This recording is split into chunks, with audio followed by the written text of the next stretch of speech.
Good evening, Econ students. This is Mr. Alvarez, and I'm going to go over the shifting of the production possibility curve. We're just building on more to what we already know about the production possibility curve. But let's go ahead and take a look and revisit what we already know.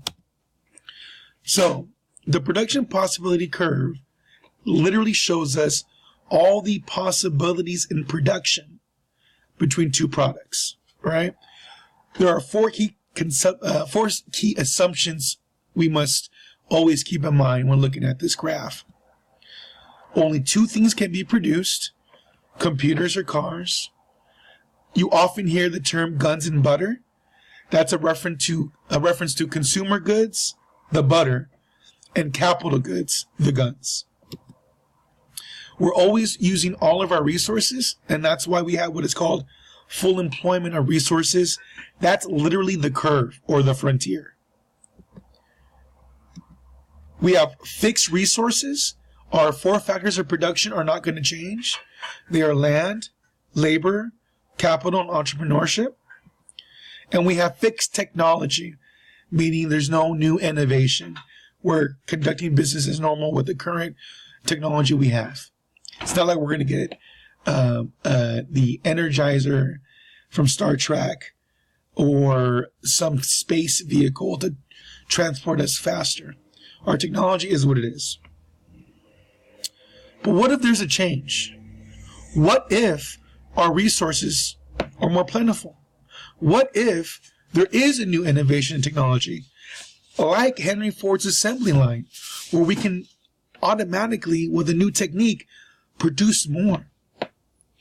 Well, when resources or technology change, then what happens is the whole curve or part of the curve will shift. So this is important. Definitely take note of this. There are three shifters of the production possibility curve. One, if you change your resources either in quantity or in quality. So what could be an example of that? Well, you get an influx of immigrants coming into the Southern California region. Well, now we have a bigger labor pool. We have more workers that we can hire, and we want to grow our businesses, and maybe we can go ahead and produce more because we have more hands on hand. The more fruit pickers we have in the Central Valley, the more fruit we can pick. And you guys understand that from U.S. history and looking at slavery. That's why slaves, a resource, labor, was something that was very important to the Southern economy. Now that's quantity. More, it could equal more production. But you also have what is called is quality. Because if we have better quality land and it has a bigger yield, we can grow more crops, better crops. Our resources can change as far as labor. If you have workers, your human capital, well, they became human capital because they got education. Now they know more, they can do more. So that will be an example of quality. Two, you have a change in technology. That literally is like removing auto workers, firing them, and now putting robotic arms that can move the conveyor belt more quickly, or anything, I should say, on the conveyor belt more quickly. The faster you move in production, the more you produce in a set amount of time. That's technology. Three, a change in trade. Now, we're not going to be looking at trades too much right now, so we're looking at microeconomics. But when we move to macroeconomics, we'll go ahead and see that too. But just understand this. We could theoretically produce more, right, if we trade what we're producing for more of that same product. So let's say that we're producing already 20 cars and we sell 10 computers to Japan and they give us 10 more cars. Well, we've introduced more cars in the economy. Now, we didn't necessarily make it ourselves, but we found a way to trade for more of that product. But essentially, there are three shifters. That's a change in resources, quantity or quality, technology, and trade. Let's take a look at this now on the graph. As you see here, we have a PPC showing the production in this society. Let's just say it's called Alpha. And in Alpha, they make two things in their economy: computers and pizza. So what happens if there's an increase in population? Go ahead and stop the video now, and I want you to predict what will happen if the population were to suddenly increase. Take a minute. Okay, you're back with me. So if you have an increase in population, well, what happens is the whole curve is going to shift outward. You have more workers because population increase. We can assume or make a generalization that we will have new labor. We're going to be able to make more computers and more pizzas. The whole curve will literally shift beyond its current frontier because we have more resources. And that is how you can get to an unattainable point if you're able to have more resource. Let's try again. In this example, what if there's a technology improvement where we have new ovens and they're the new pizza oven machines of the century? What do you think will happen now to the PPC? Stop the video, go ahead and try it for yourself, and then we'll go ahead and come back together. Okay, great. So if there's a new improvement in technology, what will happen is the PPC will shift only in relation to the productions of pizza, right? Because the technology that's improving is only in pizza ovens. Pizza ovens are not going to create more computers, but we will get more pizzas. So the curve will only shift in relation to the pizza production. So we go from, if you take a look right here, making these many pizzas, and we now are making more pizzas. But in the computer production, nothing changed. Let's try again. Oh, no, we're not. So speaking about capital, because that's what we had a new introduction of a new capital machine, pizza ovens. Another concept you should be able to go and understand is future growth between focusing on consumer goods and capital goods. So let's look at two countries, Panama and Mexico. Panama, they really love consumer goods. You can get the new shoes there, the new technology phones, right? The new types of foods. They're very hipster in Panama. They like their stuff. So they're going to go ahead and choose to make more consumer goods. Their current production is illustrated here on the left with this PPC line, right? So let's say they want to make more consumer goods. We know that they're making more consumer goods because the point that's here is closer to consumer goods than capital goods. Now, over time, they're going to experience growth, and we'll just estimate that this is their overall growth in the future.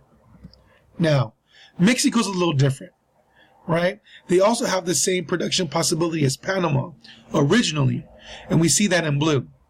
However, in Mexico, they decided to build more machinery, right? More jackhammers, more assembly line robotics. They like their capital goods.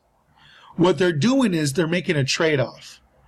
They're foregoing immediate consumer goods, TV, televisions, shoes, clothing, for things that consumers can't use directly, but businesses can use indirectly.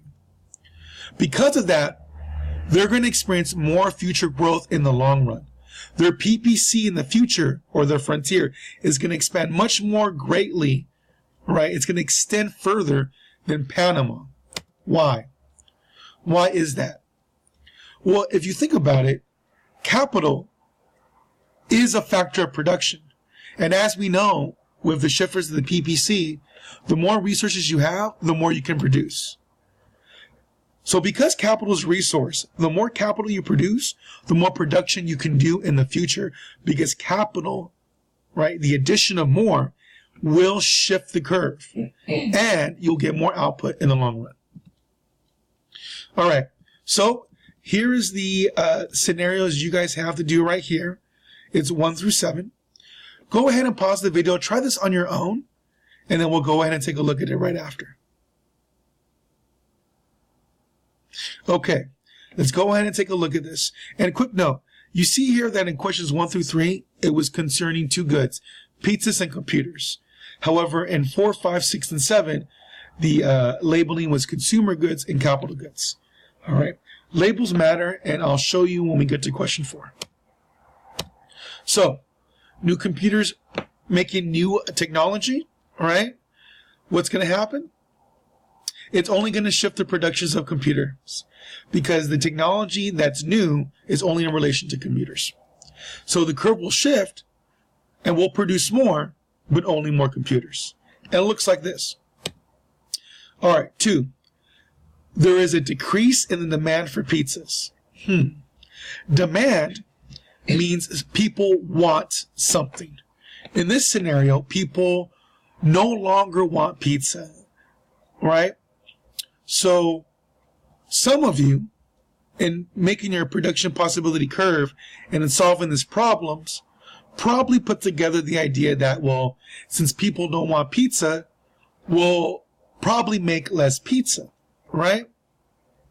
And you may have shifted the curve inward, right? So you would probably start right here, and you probably went in this way to illustrate less pizzas are being made. And that's good thinking. However, if you look about what we covered last week with the areas of the production possibility, line showing efficiency, beyond the line showing something unattainable, within the line was inefficiency, meaning you're not using all your resources, right? So what I want you to understand is this. Demand or a change in preferences for something does not shift the curve.